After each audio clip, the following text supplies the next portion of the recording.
शरद पवारांच्या वारकरी संप्रदायाबद्दलच्या वक्तव्याच्या समर्थनार्थ आमदार अमोल मिटकरी मैदानात उतरलेत। शरद पवार काय चुकीचं बोललेत असा सवाल मिटकरींनी उपस्थित केलाय।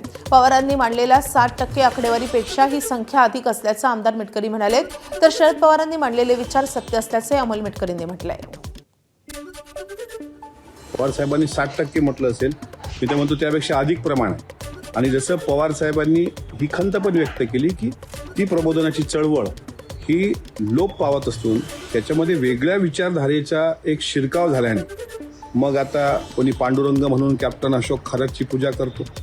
आता त्या दुर्गादेवी शिक्षण संस्था पारनेर जिल्हा अहिल्यानगरमध्ये वारकरी शिक्षण संस्थेच्या गुंजाळ महाराजांनी 17 वर्षीय एका मुलीवर अत्याचार केल्याची घटना असेल, किंवा आळंदीमध्ये केळगाव रस्त्यावर असलेल्या खाजगी वारकरी शिक्षण संस्थेत मुलीला डांबून ठेवून अत्याचार केल्याची घटना असेल, या 3 घटना अलीकडच्या 3 महिन्याच्या काळामधल्या आहेत। याच्यावर आज जे उरबळून आंदोलन करतायत ती लोक कोणीच बोललं नाही। एबीपी माझा, उघडा डोळे बघा नीट।